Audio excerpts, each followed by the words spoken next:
Hello students. तो आज हम डिस्कस करने जा रहे हैं यूके ट्रिपल एस सी के लिए इम्पोर्टेंट एमसीक्यू जो हमारे वन दरोगा और बाकी एग्जाम्स के लिए पूछे जा सकते हैं। ये रहने वाला है हमारा बायोलॉजी का चैप्टर और ये है नाइन्थ क्लास की एनसीईआरटी का फिफ्थ चैप्टर। तो डिस्कस करते हैं हम अपना पहला क्वेश्चन। सबसे पहला क्वेश्चन है विच of these cells is multi cellular. इनमें से कौन कौन से सेल्स हैं जो मल्टी सेलुलर हैं। तो एमीबा हमें पता है ये क्या है, ये यूनिसेलुलर है। इसका मतलब ये एक सेल से बना हुआ है। पैरामीशियम भी हमारा यूनिसेलुलर है और बैक्टीरिया भी जो है ये भी हमारा यूनिसेलुलर है। बट जो फंजाई है वो क्या है हमारा, ये हमारा है मल्टी सेलुलर। तो यहाँ पे पूछा गया था कि अब कौन सा इनमें से मल्टी सेलुलर है, तो वो है हमारा फंजाई। और एमीबा, पैरामीशियम और जो ये है बैक्टीरिया, ये हमारे क्या रहने वाले हैं, ये यूनिसेलुलर रहने वाले हैं। सेकंड क्वेश्चन है हमारे पास which of this is true about plasma membrane. Plasma membrane के बारे में कौन कौन से जो स्टेटमेंट है वो करेक्ट होने वाले हैं। तो पहला स्टेटमेंट है हमारा this is the outermost covering of cell. तो जो हमारी आउटर मोस्ट लेयर होती है, सबसे बाहर की जो लेयर होती है, वो कौन सी होती है, हमारी प्लाज्मा मेम्ब्रेन होती है।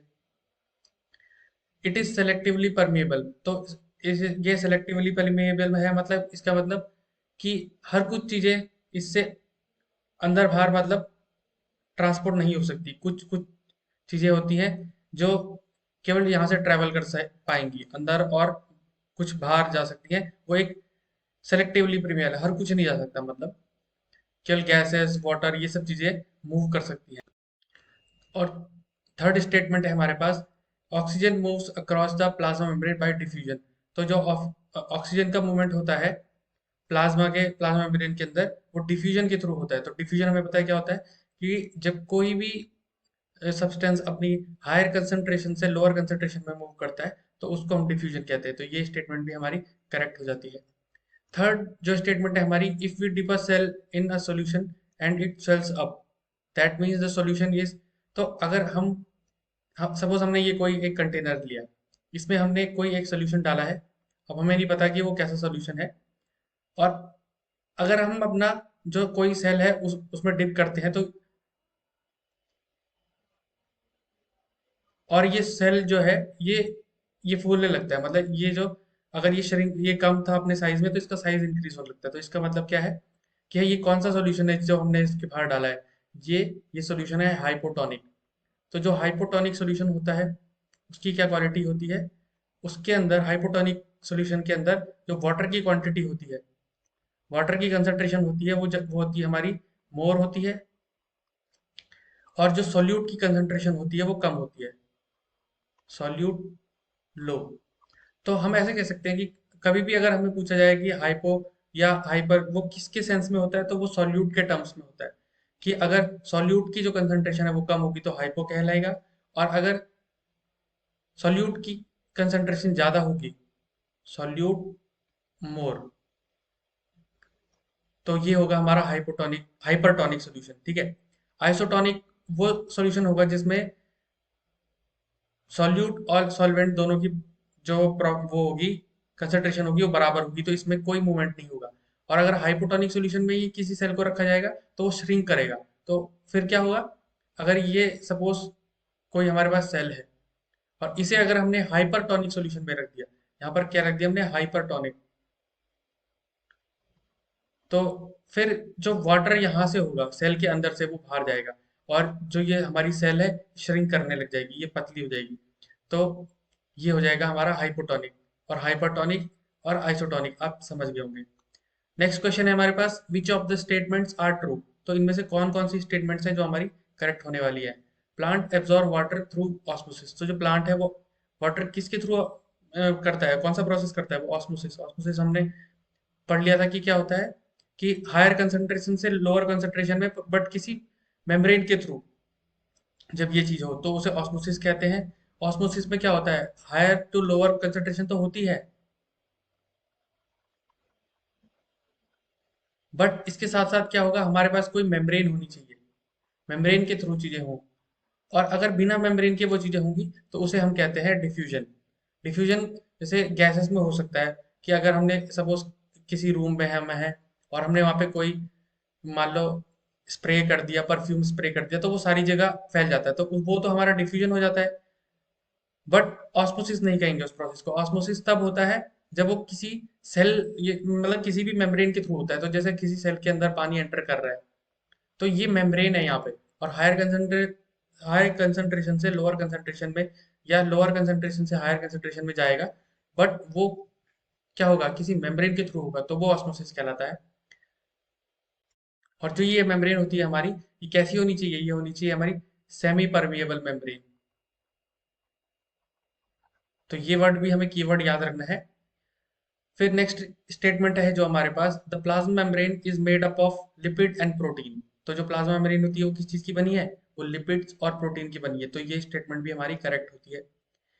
सी स्टेटमेंट है हमारे पास, amoeba acquires food through engulfing and is called endocytosis. तो जो एमीबा होता है, उसका जो न्यूट्रिशन खाने का तरीका है, किसी भी फूड को खाने का तरीका है, उसको क्या कहते हैं, हम उसको एनगल्फिंग कहते हैं। और ये होता है एंडोसाइटोसिस।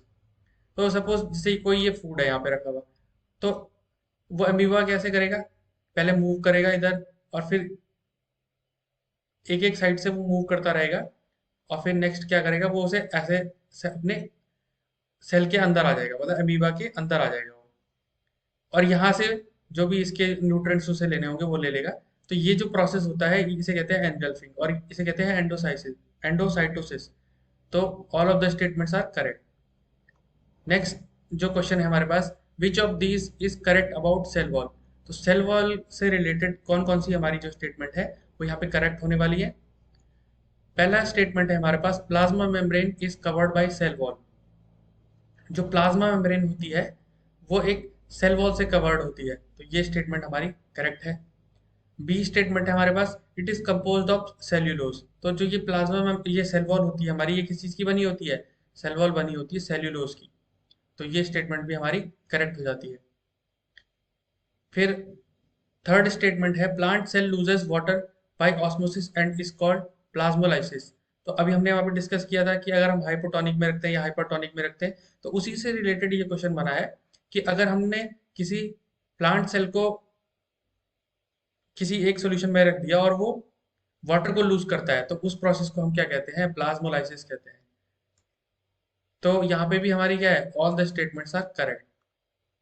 सिक्स्थ क्वेश्चन है हमारे पास, which of these have a nuclear membrane. इनमें से कौन कौन से हैं जिनके पास न्यूक्लियर मेम्ब्रेन है।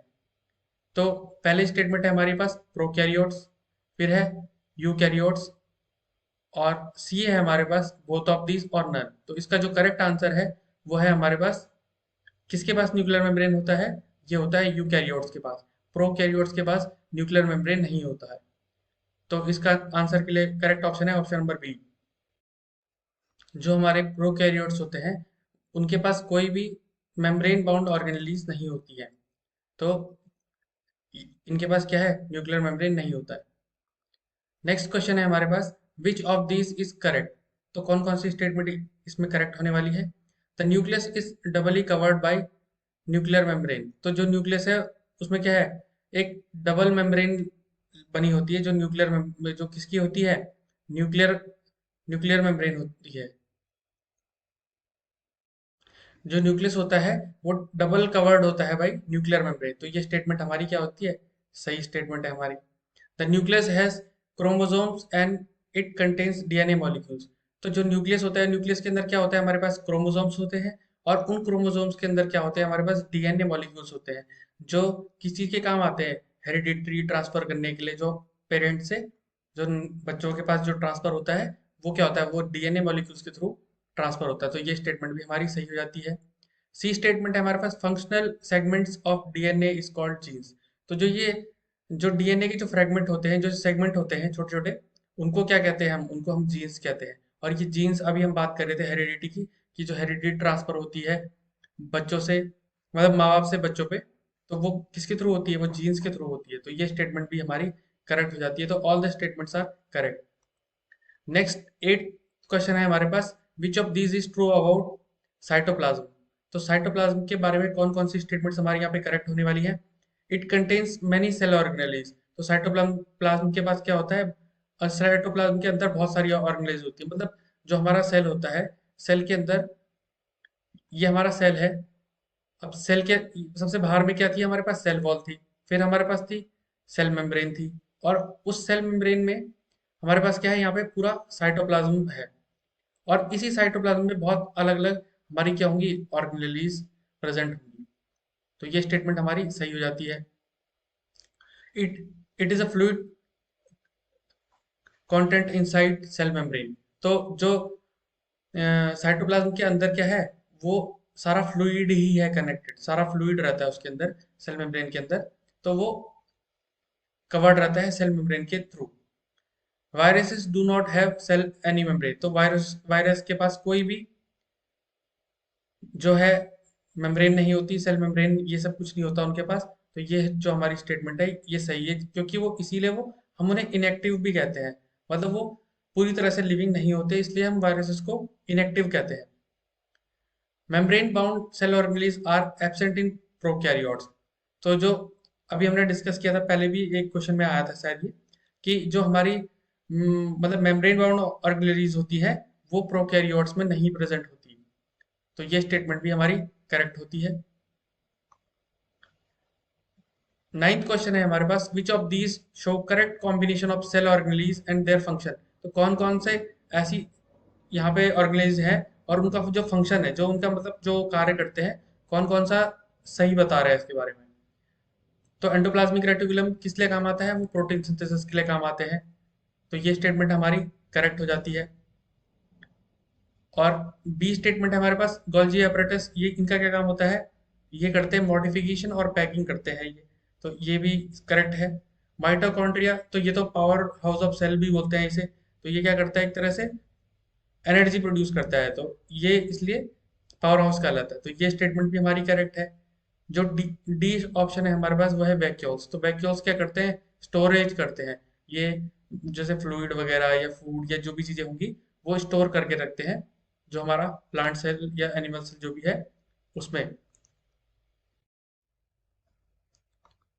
जो हमारे वैक्यूल्स होते हैं ये प्लांट सेल में भी होते हैं और एनिमल सेल में भी होते हैं, बट जो प्लांट सेल में इनका जो साइज होता है वो लार्ज होता है, और एनिमल सेल में वो स्मॉल होता है, बहुत स्मॉल होता है। तो इसलिए ये स्टोरेज पे कम कम काम आता है, बट प्लांट्स में ये ज़्यादा यूज आता है।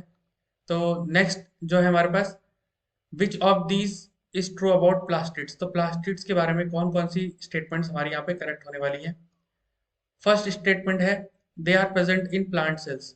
तो जो प्लास्टिड्स होते हैं ये हमारे कहाँ पे प्रेजेंट होते हैं, प्लांट सेल में प्रोड्यूस होते हैं। तो ये हमारी सही स्टेटमेंट है। Chloroplast is important for photosynthesis. तो अभी हमने डिस्कस किया कि फोटोसिंथेसिस जैसे माइटोकॉन्ड्रिया में भी जो फूड प्रोडक्शन हो रहा है, जो एनर्जी प्रोड्यूसर प्रोडक्शन हो रहा है, एटीपी बन रहा है, तो वो कहाँ पर होता है, माइटोकॉन्ड्रिया में होता है। तो ये जो ये क्लोरोप्लास्ट होता है ये भी वहीं पे प्रेजेंट होता है और फोटोसिंथेसिस में काम आता है। तो ये स्टेटमेंट हमारी करेक्ट हो जाती है।